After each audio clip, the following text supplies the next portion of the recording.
Hello दोस्तों, स्वागत है आपका हमारे channel study with instant GK पर। तो दोस्तों, आज हम रीट लेवल 1 का पेपर लेकर आ चुके हैं, जिसमें बहुत ही महत्वपूर्ण क्वेश्चन आए थे।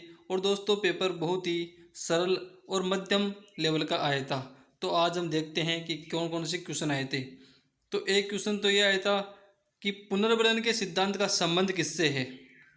तो ऑप्शन ए थॉर्नडाइक से, ऑप्शन बी स्किनर से, ऑप्शन सी पावलोव से, ऑप्शन डी कोटलेवन से। तो आप दोस्तों कमेंट करके आंसर बता सकते हैं। तो इसका सही आंसर होगा ऑप्शन बी स्किनर से। दोस्तों, पुनर्वलन के सिद्धांत का संबंध स्किनर से है। और दोस्तों, यही प्रश्न आए थे, ये साइकोलॉजी के प्रश्न है। पहले हम साइकोलॉजी के प्रश्न हल कर रहे हैं। तो दूसरा क्वेश्चन है, प्रतिभाशाली बच्चे की बुद्धि लब्धि होती है। एक क्वेश्चन ये आया था कि प्रतिभाशाली बच्चे की बुद्धि लब्धि क्या होती है, 90, 130, 140 या 110। प्रतिभाशाली बच्चे की बुद्धि लब्धि, दोस्तों इसका सही आंसर होगा 140। तो प्रतिभाशाली बच्चे की जो बुद्धि लब्धि होती है वो 140 होती है। ऑप्शन सी सही है। नेक्स्ट क्वेश्चन है क्वेश्चन नंबर 3। एक बच्चे की कालानुक्रमिक आयु 16 वर्ष व बुद्धि लब्धि 75 है, तो उसकी मानसिक आयु क्या होगी। एक क्वेश्चन ये आया था। तो इसका सूत्र है बुद्धि लब्धि काटने का या मानसिक आयु काटने का, मानसिक आयु बटेवा वास्तविक आयु गुणा 100। तो आप कमेंट करके बताइए कि इसका सही आंसर क्या होगा। आप इस सूत्र से इसका सही आंसर निकाल के बताइए। तो चलते हैं नेक्स्ट क्वेश्चन पर, क्वेश्चन नंबर 4 पर। एक ही परिस्थिति में व्यक्ति में दो विपरीत इच्छाओं का होना कहलाता है। ऑप्शन ए द्वंद्व, ऑप्शन बी कुंठा, ऑप्शन सी संवेदना, ऑप्शन डी आत्मसंप्रत्यय। तो एक ही परिस्थिति में व्यक्ति में जब दो विपरीत इच्छाएं उत्पन्न होती हैं तो उसे द्वंद्व कहते हैं दोस्तों। तो इसका सही आंसर ऑप्शन ए है। एक ही परिस्थिति में जब दो विपरीत इच्छाओं का होना पाया जाता है तो उसे द्वंद्व कहते हैं। चलते हैं नेक्स्ट क्वेश्चन पर, क्वेश्चन नंबर 5 पर। IQ बुद्धि लब्धि बराबर मानसिक आयु बटेवा कालानुक्रमिक आयु गुणा 100। यह सूत्र किसने दिया था। तो दोस्तों, ये बुद्धि लब्धि का सूत्र किसने दिया था। ऑप्शन ए थर्स्टन ने, ऑप्शन बी बिने ने, ऑप्शन सी टर्मन ने, ऑप्शन डी स्टर्न ने। तो इसका सही आंसर होगा ऑप्शन सी टर्मन ने। दोस्तों, बुद्धि लब्धि का सूत्र मानसिक आयु बटेवा कालानुक्रमिक आयु गुणा 100। तो ये सूत्र टर्मन ने दिया था। दोस्तों, बहुत ही मीडियम लेवल का पेपर आया था। वाक्य के कितने प्रकार हैं। Option A 2, option B 3, option C 5, option D 4।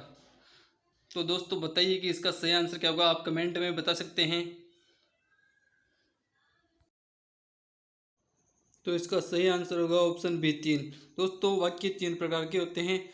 दोस्तों, क्रिया के आधार पर, अर्थ के आधार पर और रचना के आधार पर ये वाक्य के भेद हैं 3। तो इसका ऑप्शन बी सही है। 3 प्रकार के वाक्य होते हैं। तो क्वेश्चन नंबर 7 है, रचना के आधार पर वाक्य का प्रकार है। तो दोस्तों, इन चारों में से रचना के आधार पर कौन सा वाक्य का प्रकार है। ऑप्शन ए विधानवाचक, ऑप्शन बी प्रश्नवाचक, ऑप्शन सी संयुक्तवाचक, ऑप्शन डी निषेधवाचक। तो इसका सही आंसर होगा ऑप्शन सी संयुक्त वाक्य। रचना के आधार पर वाक्य का प्रकार है। दोस्तों, रचना के आधार पर वाक्य के 3 प्रकार होते हैं, सरल वाक्य, मिश्र वाक्य और संयुक्त वाक्य। ये 3 प्रकार रचना के आधार पर होते हैं। नेक्स्ट क्वेश्चन है क्वेश्चन नंबर 8। दोस्तों, ये हिंदी के क्वेश्चन चालू हो गए हैं। सदैव शब्द का संधि विच्छेद होगा। ऑप्शन ए सदा प्लस एव, ऑप्शन बी सदैव प्लस एव, ऑप्शन सी सदा प्लस एव, ऑप्शन डी सद प्लस एव। तो इसका सही आंसर होगा ऑप्शन सी सदा प्लस एव। दोस्तों, सदा प्लस एव सदैव शब्द का संधि विच्छेद होगा। ऑप्शन सी सही है। नेक्स्ट क्वेश्चन है क्वेश्चन नंबर 9। निम्न में से विश्व का पर्यायवाची शब्द क्या होगा। एक क्वेश्चन ये भी आया था, ये पैराग्राफ आया था पेशेज, उसमें से ये प्रश्न पूछा गया था कि विश्व का पर्यायवाची शब्द क्या होगा। ऑप्शन ए अमीय, ऑप्शन बी गरल, ऑप्शन सी है, ऑप्शन डी तोय। तो इसका सही आंसर होगा ऑप्शन बी गरल। विश्व का पर्यायवाची शब्द गरल होगा। और दोस्तों, ये अमीय है, ये अमृत का पर्यायवाची है। और है ये घोड़े का पर्यायवाची शब्द है। और ये तोय जो है ये पानी का पर्यायवाची शब्द है। नेक्स्ट क्वेश्चन है क्वेश्चन नंबर 10।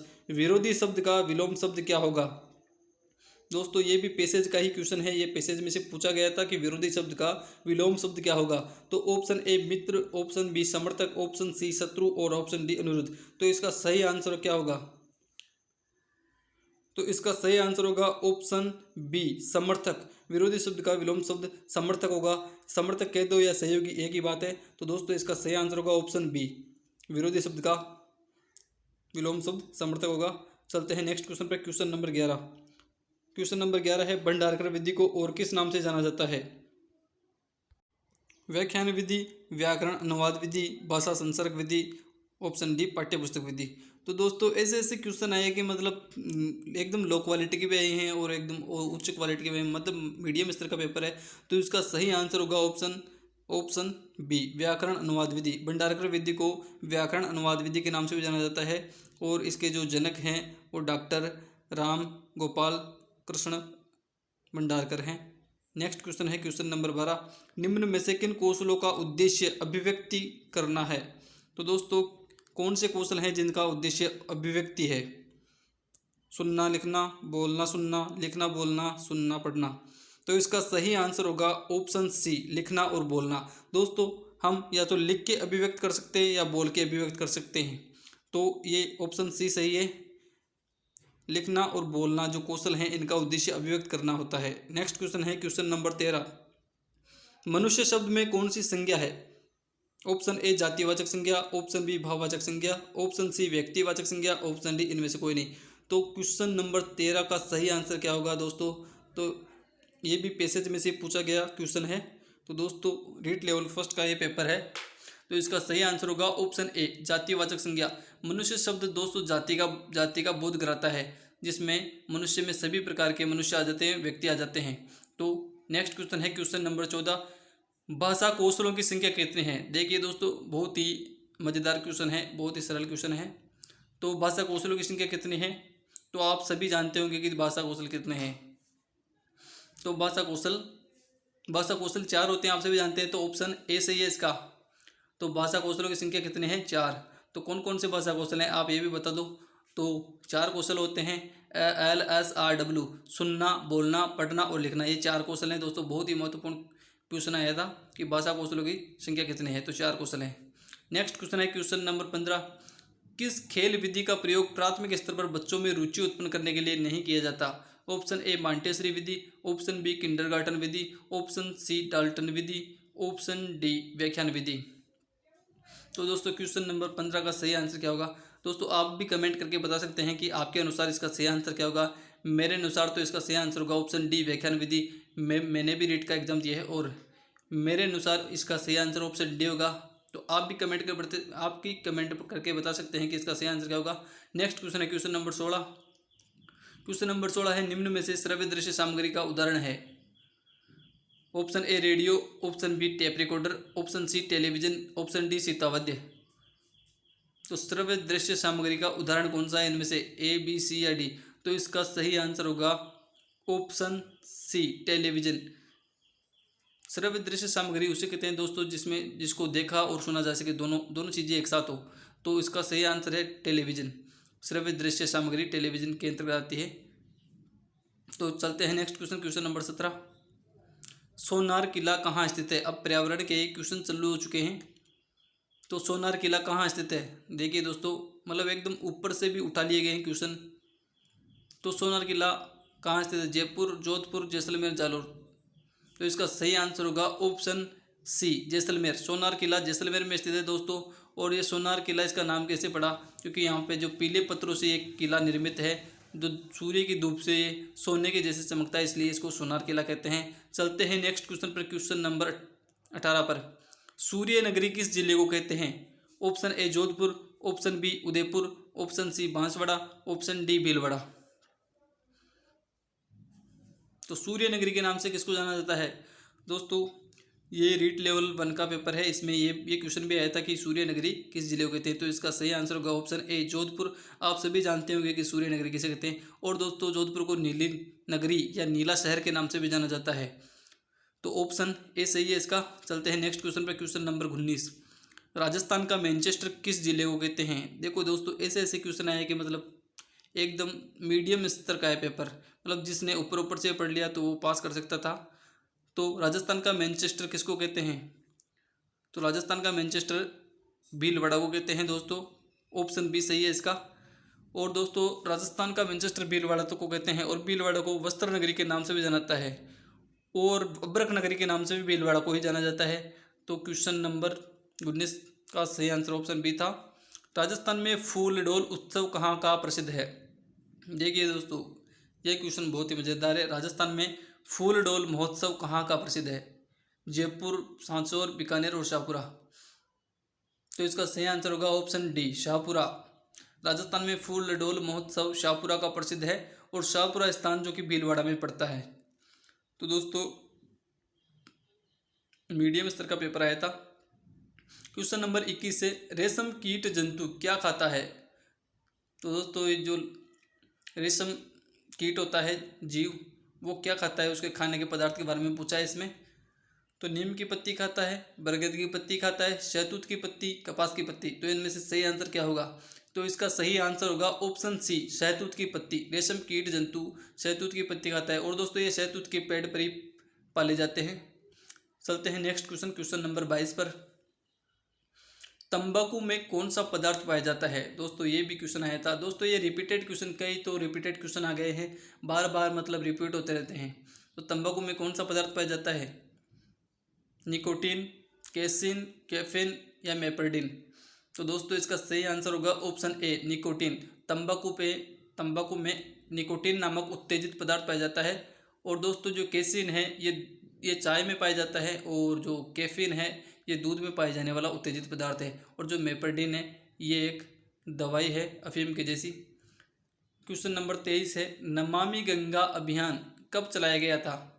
ऑप्शन ए 2015 में, ऑप्शन बी 2013 में, ऑप्शन सी 2014 में, ऑप्शन डी 2019 में।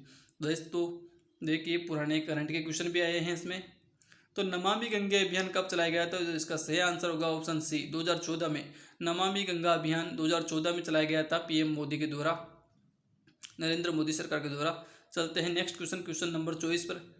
किस बीमारी में व्यक्ति की प्लेटलेट्स में कमी हो जाती है? तो दोस्तों ऐसी कौन सी बीमारी है जिसमें व्यक्ति की जो प्लेट्लेट्स होती है उनमें कमी हो जाती है? तो दोस्तों डेंगू, हेपेटाइटिस, हैजा या टीबी तपेदिक। तो इनमें से कौन सा रोग है जिसके होने पर व्यक्ति की प्लेटलेट्स में कमी हो जाती है? तो इसका सही आंसर होगा डेंगू। दोस्तों जब डेंगू बुखार होती है व्यक्ति में तो उसमें प्लेटलेट्स की कमी हो जाती है। तो दोस्तों मैंने तो इसका सही आंसर यही किया था, आपके अनुसार आप कमेंट करके बता सकते हैं कि इसका सही आंसर क्या होगा। क्वेश्चन नंबर 25 है, पर्वतारोहियों की सांसें क्यों फूलती है? सामान्यतः जो पर्वतारोही होते हैं उनकी सांसें फूलती है। तो इसका सही आंसर क्या होगा? खड़ी चढ़ाई के कारण, कम वायु दाब के कारण, अधिक वायु दाब के कारण, अधिक ठंड के कारण। तो पर्वतारोहियों की सांसें क्यों फूलती है? तो दोस्तों ये जो नया टॉपिक जुड़ा था पर्वतारोहण, उससे क्वेश्चन उठाया गया है। तो इसका सही आंसर होगा ऑप्शन बी, कम वायु दाब के कारण।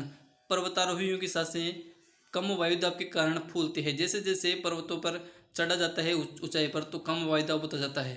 नेक्स्ट क्वेश्चन है क्वेश्चन नंबर 26, मगरमच्छ किस जीव की श्रेणी में आता है? ऑप्शन ए जल व स्थलचर, ऑप्शन बी सरीसृप, ऑप्शन सी स्थलचर, ऑप्शन डी जलचर। तो दोस्तों मगरमच्छ किस जीव की श्रेणी में आता है? जो दोस्तों बहुत ही मतलब अच्छा पेपर था। तो इसका सही आंसर होगा ऑप्शन ए जल व स्थलचर। दोस्तों मेरे अनुसार इसका सही आंसर ए है जल व स्थलचर। मगरमच्छ जल में भी रहता है और बाहर भी रहता है, तो जल व दोनों जगह पर रहता है, स्थल और जल। तो इस नेक्स्ट क्वेश्चन है क्वेश्चन नंबर 28, कौन सा कारक मानवीयकृत प्रदूषण फैलाने से संबंधित नहीं है? तो कौन सा कारक है जो मानवीयकृत क्रियाकलापों द्वारा प्रदूषण फैलाने से संबंधित नहीं है? औद्योगिक अपशिष्ट, घरों से बाहर निकलने वाला गंदा पानी, नदियों से बहने वाला पानी, वाहनों से निकलने वाला धुआं। तो इसका सही आंसर क्या होगा? तो इसका सही आंसर होगा ऑप्शन सी, नदियों से बहने वाला पानी। जो नदियों से बहने वाला पानी है वो मानवीकृत क्रियाकलापों द्वारा फैलाया गया प्रदूषण के अंतर्गत नहीं आता। नेक्स्ट क्वेश्चन है क्वेश्चन नंबर 29, सूर्य का सबसे निकटतम ग्रह कौन सा है? बृहस्पति, मंगल ग्रह, शुक्र ग्रह, बुध ग्रह। तो दोस्तों क्वेश्चन नंबर 29 का सही आंसर क्या होगा? सूर्य का सबसे निकटतम ग्रह कौन सा है? ए, बी, सी या डी? तो दोस्तों इसका सही आंसर होगा ऑप्शन डी, बुध ग्रह। सूर्य का सबसे निकटतम ग्रह बुध ग्रह होता है। मेरे अनुसार इसका सही आंसर ऑप्शन डी है। दोस्तों आप भी कमेंट करके बता सकते हैं इसका सही आंसर क्या होगा। तो ऑप्शन क्वेश्चन नंबर 30, लाछा गुजरी का संबंध किस लोक देवता से है। तो दोस्तों राजस्थान की कला एंड संस्कृति से भी क्वेश्चन उठा चुके हैं। ऑप्शन ए गोगा जी से, ऑप्शन बी तेजा जी से, ऑप्शन सी बाबू जी से, ऑप्शन डी रामदेव जी से। तो लाछा गुजरी का संबंध किस लोक देवता से था। तो दोस्तों इस क्वेश्चन का सही आंसर होगा ऑप्शन बी, तेजा जी से। लाछा गुजरी का संबंध लोक देवता तेजा जी से है, जो कि कहाँ से प्रसिद्ध हैं। दोस्तों ये सुरसुरा नागौर, सुरसुरा गांव अजमेर से प्रसिद्ध हैं। क्वेश्चन नंबर 31 है, निम्न में से चैत्र शुक्ल तेरस को कौन सा त्यौहार मनाया जाता है। दोस्तों मतलब बहुत ही महत्वपूर्ण क्वेश्चन आए हैं। ए महावीर जयंती, बी गांधी जयंती, option C Hanuman Jayanti, option D गुड़ा पड़वा। तो क्वेश्चन नंबर 31 का सही आंसर होगा ऑप्शन ए, महावीर जयंती। दोस्तों चैत्र शुक्ल तेरस को महावीर जयंती मनाई जाती है, ऑप्शन ए सही है। दोस्तों रीड लेवल फर्स्ट के पेपर में मतलब मीडियम स्तर का पेपर आया था, जिसमें कठिनाई स्तर बहुत ही अच्छा था। निम्न में से अचेतन का समानार्थी शब्द कौन सा है। ऑप्शन ए सजीव, ऑप्शन बी निर्जीव, ऑप्शन सी दानव, ऑप्शन डी उपरोक्त सभी। तो अचेतन का समानार्थी शब्द क्या होगा। तो दोस्तों क्वेश्चन नंबर जो 32 है, इसका सही आंसर होगा ऑप्शन बी। तो मेरे अनुसार दोस्तों मैं इसका आंसर निर्जीव करके आया हूँ कि अचेतन का समानार्थी शब्द निर्जीव होता है। अचेतन मतलब दोस्तों मृत, अचेतन जिसमें चेतना न हो। क्वेश्चन नंबर 33 है। दोस्तों अगर आप वीडियो पर नए हो तो चैनल को सब्सक्राइब जरूर करें दोस्तों। तो प्रक्षेपी विधि कौन सी है निम्नलिखित में से। ऑप्शन ए साक्षात्कार विधि, ऑप्शन बी समाज मिति विधि, ऑप्शन सी रेटिंग स्केल विधि, ऑप्शन डी शब्द साचर्य परीक्षण। तो प्रक्षेपी विधि कौन सी है। तो इसका सही आंसर होगा ऑप्शन डी, शब्द साचर्य परीक्षण। तो प्रक्षेपी विधि के अंतर्गत शब्द साचर्य परीक्षण आता है। और दोस्तों ये साक्षात्कार विधि है, ये व्यक्तिनिष्ठ विधि है। और जो समाज मिति विधि और रेटिंग स्केल विधि है, ये वस्तुनिष्ठ विधि के अंतर्गत आती है। चलते हैं नेक्स्ट क्वेश्चन पर, जो कि आज का ये अंतिम क्वेश्चन है दोस्तों। इतने ही क्वेश्चन ही मैं लेकर आ चुका हूँ। निम्नलिखित आकृति किसको दर्शाती है। दोस्तों ये आकृति किसको दर्शाती है। रेलवे क्रॉसिंग, जेब्रा क्रॉसिंग, संकरी पुलिया, काम प्रगति को। तो इसका सही आंसर होगा ऑप्शन ए, रेलवे क्रॉसिंग को। तो दोस्तों जो ये आकृति है वह रेलवे क्रॉसिंग को दर्शाती है।